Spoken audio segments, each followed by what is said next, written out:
Can you tell us your name, your role, and how long you've been with Dublin Simon Community? My name is Gill.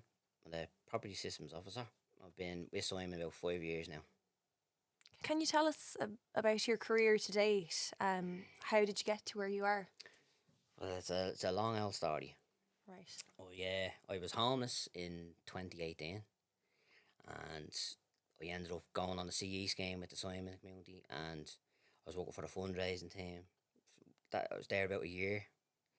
I was fixing all the kind of software stuff that they had at the time, and my CE scheme was coming to the end, and I ended up talking to someone on the property team, and they had a piece of software they couldn't figure out as well. So one thing led to another, and they ended up working for the head of property, fixing this piece of software as well. That was 4 years ago now. Right. Yeah. Yeah, and did you have a background in Yeah, systems or anything like that? I did. Yeah, and it's interesting because like while I was homeless, I literally forgot all that. So working on the CE scheme that time kind of helped me realize all the stuff I'd forgotten. You Mm-hmm. know, I at one point I probably just almost gave up. Right. Wasn't thinking for myself, just strolling around the streets doing nothing. Mm. And working for that team then for the whole year kind of snapped me back into it a little bit. Yeah. So And do you mind if I ask how you ended up homeless? yeah, well, my father died, and funeral costs. I had a company at the time, couldn't pay for the office. Things didn't go too well with the family and all at the time, so I just ended up walking the streets Mm. and nowhere to go. Couldn't live with the mother. It was just too much for her, like. And it was a horrible old time. And then the first night I slept rough. It was torrential rain. I was jumping over the railings and slipped, bounced off the steps and broke my ribs. Mm. And I fractured them, and I went to hospital and they sent me away. And eventually I got into a kind of a rolling hostel where they give you a bed every night, and you're put out on the street at 9 o'clock in the morning, and you can't come back till 9 o'clock that night. So I was walking the streets with a big heavy bag in my back for a month, and my ribs gave in and completely snapped. So I ended up in James's Hospital. I'm laughing at it now, but at the time it was terrible. Yeah. And ended up in James's Hospital for a few days and got talking to the homeless doctor. I Mm-hmm. didn't even consider myself being homeless at that time, even though I was strolling around the streets. Yeah. You know. So she ended up getting me a 6 month bed in a hostel, and it was the Simon Community Hostel. Right. It was a shock to the system. I says, "Oh, jeez, I'm actually homeless here." Yeah. Yeah. So Kind that's of kind of the you first time realised, the yeah. penny dropped, I think, for me. Okay. Yeah. So I was there for about 8 months, I'd say, Mm. purely because my ribs were really bad. And so I work with the staff there. Mm-hmm. It's great. Like the staff are brilliant. Like Really, yeah. considering the pandemonium in the place, like with the people coming and going, so many people homeless. Yeah.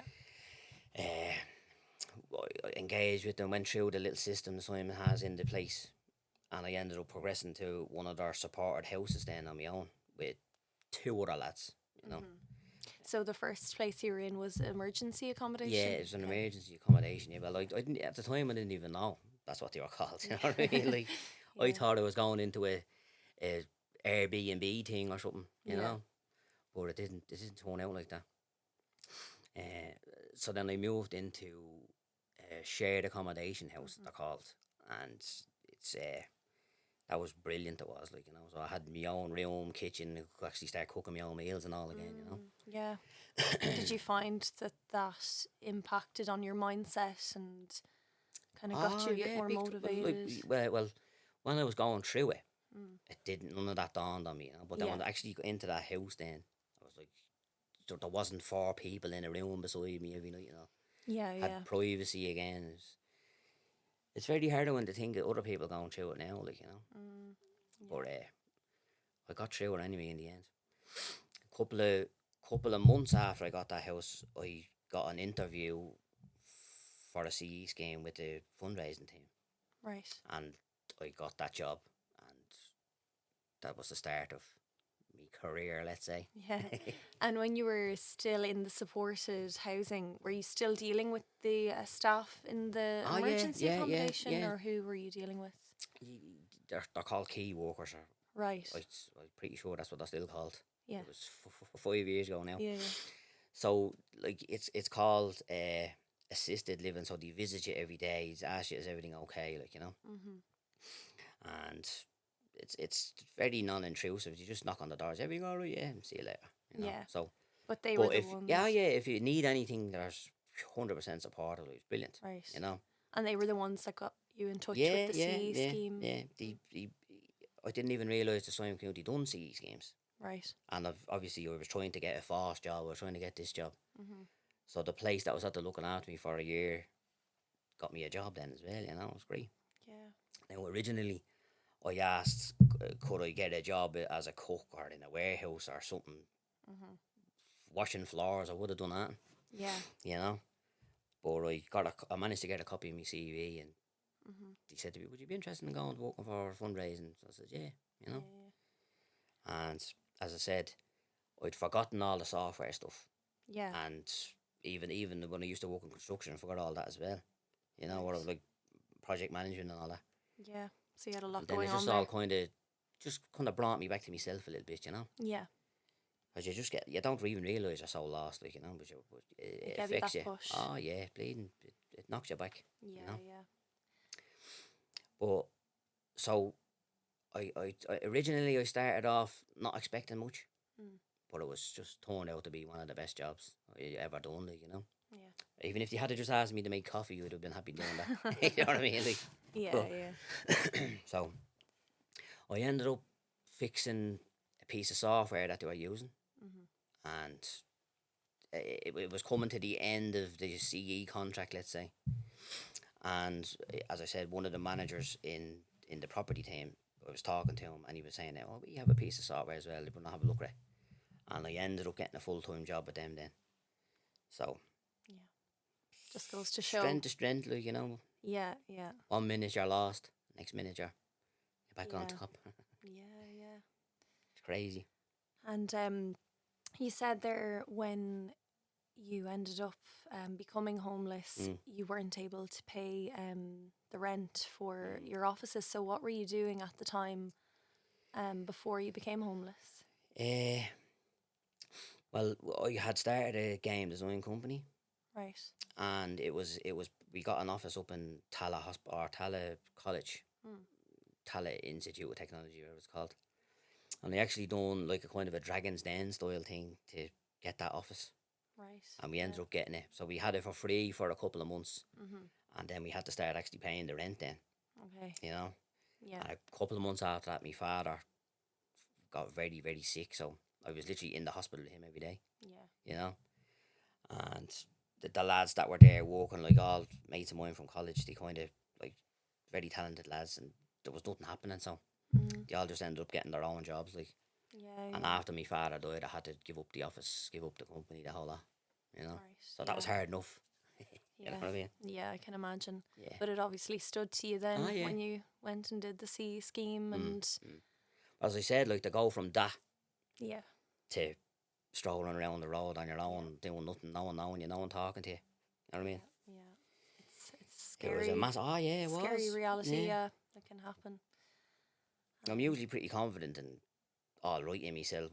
Not a lot of stuff phases me, you know. But when reality hits you in the face, it's a wake up call, you know.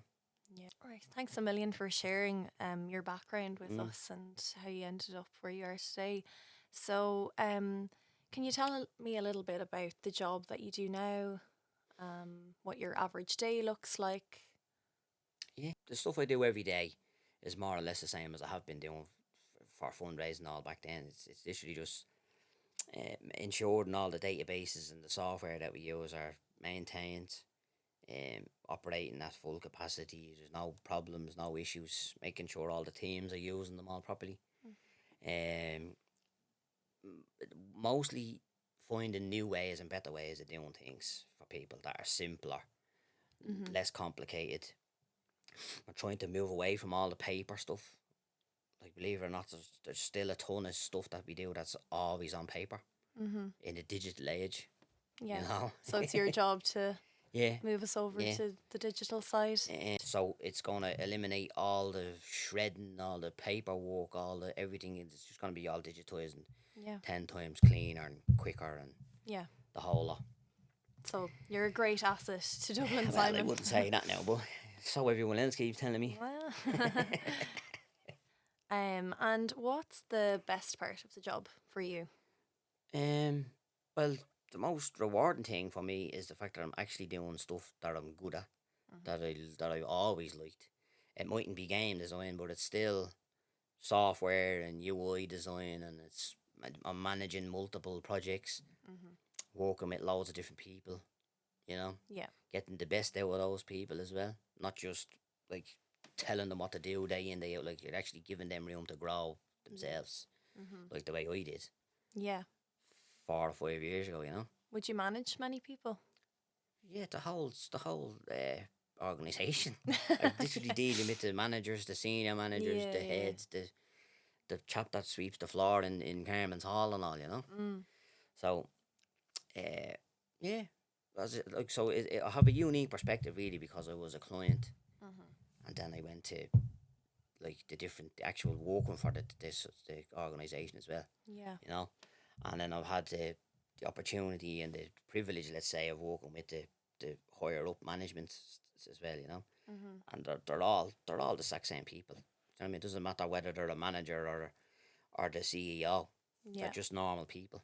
You know, Yeah. that's what I like. Because I worked on millions of building sites, Right. and they're all just out for themselves, cutthroat. You know. Yeah. You know what I mean? But this place is just, it's all about the staff and the clients and getting the best out of people and making life better for all them people. Yeah. And I'm not just saying that being cliche, like that's the Yeah. truth, you know. Yeah. It's very. The end goal is Oh yeah, it's very humbling, and like I was very pessimistic when I was homeless. really. But a lot of the staff kind of just showed me, and this is gonna sound cliche, but like restored your faith in humanity. You know what it is? I experienced that for real. Really? You know. Yeah. Yeah. You made those meaningful connections at the Oh time yeah, with the yeah, staff yeah. members. Because you think you think no one's out there, no one wants to help you, no one, and then someone does reach the hand out. Yeah. You know, and at this while I was going through it, a lot of the people were just ignoring the staff. You know, which was sad, but that's just the way of the world. You know what I mean? Yeah. If if opportunity comes knocking, you have to open the door, don't you? That's it. Yeah. Yeah. And I suppose it's a really good story of how Yeah. when the hand is lent to someone, what can come of it. And That's it. And like I'm not unique. yeah. I know loads of people that went through the Okay. CE or were like, you know, Yeah. the same, like not the same boat as me, but similar story, and they're full time and having a great job, and they're giving back to the people. They're helping the people in the position they used to be. Yeah. They just had kind of a hard time in life and Yeah, needed that bit of yeah. a push. And I've met so many people with similar stories, but some of them are 10 times worse. Right. Some of them are 10 times better.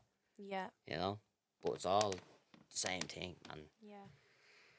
unfortunately, you just have to do your best. You know. Yeah. Well, seems like you are. I'm trying. You're doing well. And what is the hardest part of your job, would you say? The hardest part of my job? Yes. There is no hard part. It's all easy. I'm not being funny. I mean it. It's the easiest and best job I ever had because it's what I like doing, Right. and it's near and dear to my heart now at this point. Like, you know, because I've been through the mill and came out with the other on the other side smiling. Yeah. So there's never a point where I'm overwhelmed or sad or under pressure. So that kind of it's really easy. Like, Yeah. That's great to hear. It sounds almost like it was the perfect role for you to slot into. Sure. Like I work for a property team. Yeah. So basically, I have 13 years experience in construction. I was homeless for 2 years, Right. and I've been a software developer for 7 years. So basically, the property team does construction, has loads of new pieces of software, and they deal with homeless people. Yeah. I didn't Everything even combined. like when I was doing the interview, the manager said that to me. I didn't even realise it at the time. Wow. Do you know what I mean? Yeah. Connecting the dots Yeah. nearly as you go on. It's like he wanted me to have the job or something. Yeah. You know? Well, I'm sure he did. He's seen the potential after you working in fundraising. Yeah, that's what I'm saying. I didn't. He did. Yeah, yeah. You know? Do you feel that your self-belief has improved since starting in this role? I do. Yeah, 100%. Like even going back to what you were saying earlier on. Like when I was first starting off, I was just hoping to get a job in a kitchen or something, or in a warehouse, because I was told it was a warehouse. But the staff kind of brought me back to show me what I was good at, Mm-hmm. you know, because they needed my help, let's say. Yeah.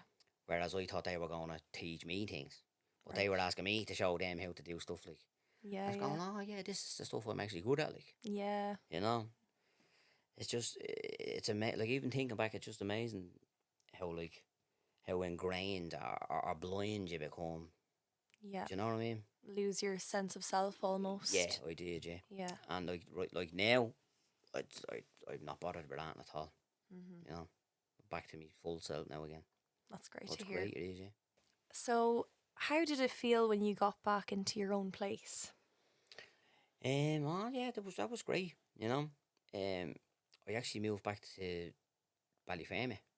Right. Are you I from? I'm from Yeah. well, I'm originally from Tala Okay. and Francis Street in town, but I lived in Ballyfermot now for nearly 35 years, I think now. Right. Yeah. So after I left the assisted living house in Fibsbury, Mm-hmm. I moved back to Ballyfermot, and it's just like I never left. You know what I mean? Yeah. It was a real weird feeling going back, because it had been like 2 years with a certain mindset, you know. Mm-hmm.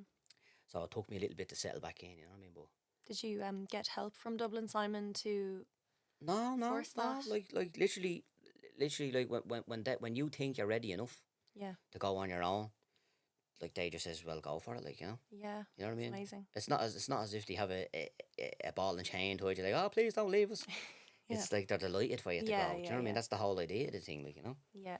And it was a great feeling, because I literally went around to the manager and says, I'm moving back home. I'm going back, and she was, oh, brilliant. So Amazing. you know what I mean. Yeah.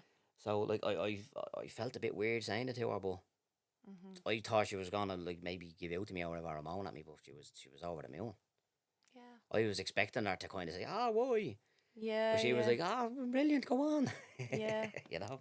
Did you mind leaving the people you were living with in supported living? I did, yeah, yeah. Well, that was because obviously you're living with the two people like for 2 years nearly, Mm. you know, and like you're eating dinners with them and all for every day for 2 years, so Yeah. it wasn't easy. Yeah. You know what I mean? Like, practically all the furniture that we had in the place, I got. Right. I was taking her out with me. Okay. I'd say that was Because a I can't big deal leave it. for I have them. to take it. Yeah, me telly and all, you know. Yeah. I had this little small telly I had, and we were sharing that, Right. so I had to take it with me. You have to. Yeah. You have to do what you have to do. But come here, Yeah. it's just the way it goes. You know what I mean? Yeah. And would you still have connections with those? Yeah, Be of in course touch? I have. Yeah, Yeah. like it's when you make friends, you make friends. You don't just stop talking to them after you Yeah. say goodbye. Yeah. It wasn't a goodbye. It was a see you next week or something. Yeah. You know what I mean? Would you be in touch with the key worker that you worked with Yeah. throughout that time? Yeah, well, like not constantly, but Yeah. obviously, you know, like 6 places online that you'd have a chat with someone. Yeah. Or and I do see them at kind of like the social gatherings that you'd have with the colleagues and all that. Yeah. I still have to get used to saying colleagues. The people I work with, right? Yeah. So yeah, I still see them, and they all can't believe like Yeah, I'd say from so. where I was 4 years ago to what's happening now. Yeah. You know, but I still can't either. So, what do you wish was different regarding the homeless sector in Ireland? Jeez. Well, got like if I put it in terms of from my perspective, let's say, you know, back then, I didn't even realize. Like, obviously, you think of a homeless person as just some fella begging outside a shop in Grafton Street or something, you know. But when it happened to me, it was so eye opening how massive the problem was. Mm. You know what I mean? Yeah. And like as I said, for me, I thought a homeless person was just someone begging me a cup outside the shop, but like there's thousands upon thousands of people. And when I was in the Simon, I never even heard of the Simon Community. And if it wasn't for them, God knows what would have happened to me at the time, you know? And like, and I know loads of people as well that are literally like, if their wages stopped in the morning, or they hadn't got a job to go to next week, they wouldn't be able to pay their rent. Yeah. So like, the rents are too high, and they're only going up and up. There's not enough houses for people to buy at the moment as well, you know. And then there's not. I wouldn't say there's not enough awareness about it, because it's all over the news now, you know. But back then, it was all swept under the rug, you know. Right. Like, it's a shame that the Simon Community has to kind of be the organisation it is, and do all the things that it does, you know. Yeah. And like, like, if it wasn't for some of the donors and all, like, I don't know what would be happening. I was like, one of the best stories I remember from working at fundraising was this woman rang up at Christmas, and she was apologising to me on the phone, and I was saying, "Oh, I'm so sorry, you know, what's wrong?" And she said her wages was late, and she missed her monthly donation, so she gave me a double donation Oh. at Christmas time, like. Yeah. And like, I was getting all, like, I don't get choked up, but I was calling the manager over and saying, this woman's like. Yeah. And it's not like, just all the donors are like that, you know. Yeah. So it's just a shame that the homeless people have to rely on kind of the Simon Community for stuff like that, you know. Yeah. But it's just the way society is with everything going on. There's not a whole lot you could do.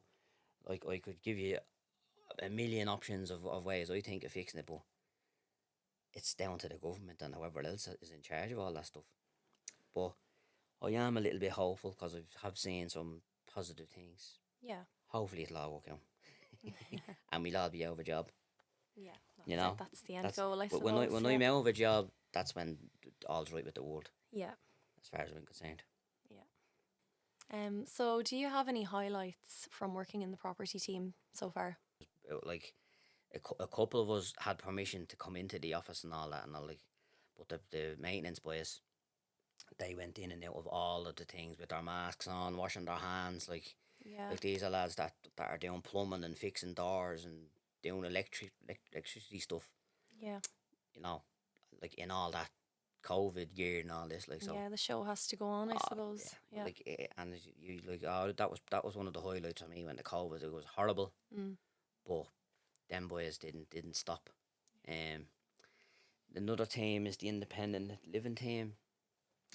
They take people from homelessness and put them into their own houses. And I suppose one of the biggest highlights for me is one of my colleagues, one of the people I work with, if you want to call it, right? Yeah. She took a picture of giving a set of keys to a fella she'd gone through the recovery steps and all, and she actually got him his own house. And there's a picture of her giving him the keys, and she doesn't know anything about the internet or anything like that. And Right. I think someone put it on Facebook or Instagram or one of them, and it got shared thousands of times everywhere. Yeah. And I come into her Monday morning, and I said, "You're famous," and she's like, "What are you talking about?" Yeah. And I Yeah. was showing her, she's getting on in years, you know. She's working for Simon Community 20 odd years, Wow, yeah. and they were getting phone calls and millions of shares and likes, and there wasn't Yeah. one bad comment. That was one of the highlights for me, because I know this woman years, and she's Yeah. But that's very humbling for me, like, you know. It's like That's- to actually see the public getting to see what she does, you know. yeah, and that's just a part of her everyday job. Like, Yeah. she wouldn't realise No, how exactly, yeah. how It's like what I amazing said, it is. she's just doing her job, like, Yeah, you know, yeah. and she loves that. Mm. But then, of course, there's the development team. They're building all, like, brand new sites and all, and like being working on sites over the years myself. The development manager brought me down to one of the new sites. Yeah. Where they're building the new hospital down Nice. in Watling Street. Mm. That was great. That was that day. Loads of lovely little stories I have, you know. Yeah. That kind of stick out to me. And how do you think people listening today can help?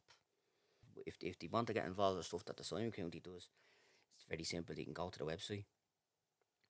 There's all the information there is on it. There's loads of section. There's a section for it called Get Involved. Like, you can do fundraising. You can give a donation.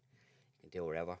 You can send in stories and all to the media team or whatever, and there's tons of stuff. There's brilliant fundraising events, and having working for fundraising, a lot of those events are kind of near and dear to my heart a bit as well. A little bit, I suppose. You've seen both sides of it, I suppose. Yeah. And like I think one of the best things I've seen as well there's a big thing in the Phoenix Park called the Home Run, and there was a little fella, and he was on crutches, and he done the home run thing on his crutches, and he raised €13,000. Wow. What's home run 5K? I think it's 5K, yeah. So wow. we wouldn't even do that walking myself. Yeah. This fella done it in the crutches, and I think he got a big prize and all he did for that. He did. Yeah. I think he got an Xbox or something.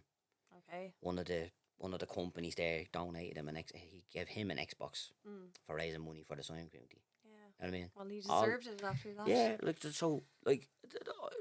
I know loads of people that do all little small things for loads of different charities. But if you would pick one, do the Simon Community. Yeah. Especially in the light of all the stuff going on with the homelessness these days. You know what I mean? So, what is home to you in one word? Where do you coming out with these questions at all? Home to me in one word. Yeah. I don't know. I have a good answer actually. It'd be me blanket. I have this little red blanket that my mother got me when I was a baby, and I've had it ever since all my life. I still sleep on it every night now, and even when I was homeless, it was the only thing I had in my bag. Right. It's one of them like red tartan ones with the frills on the end of it. Yeah. So that's home to me. And I'd slept under bushes in that, and that was the only thing I ever washed when I was homeless as well. Wow. Such a weird thing you might think. No, not that at I all. think is home. No, it makes sense. Like, when you hear babies say, me Blankie, me Blankie. Yeah. I actually have a Blankie. I'm fucking 45 years old. Yeah. But it's been with you through it all. Yeah, it is, yeah. It's just weird that you asked me that question. I thought about it straight away, I did. It's the first thing that springs to mind. Me blanket's home, yeah. Yeah. And even now, I still see them on telly and all. There's me Blankie. Yeah. You get me all sentimental here for some reason. Yeah. It's a comforting thing as well, I suppose. Blankets. Yeah, it's like what I was saying to you earlier on. It's like you don't realise the value in things, and until something weird happens to you, and you actually take a look and find out what's important to you. Yeah. And to me, it's a stupid 45-year-old red blanket. You know what I mean? Yeah. When you have nothing and nobody, I'll always have my little blanket with me. Okay, so thanks a million for coming in today, Warren. It was lovely speaking to you and getting to know you a bit. And you, So that concludes today's episode of The Streets of Dublin Simon. I would just like to ask everyone to go and check out the website, like Warren said, and also to make sure to visit our social media channels where you can find any sort of information you need to know there. And thanks a million for watching today. Thank you. Thank you for listening. To find out how you can help, visit www.dubsimon.ie. Dublin Simon. Homeless, not less.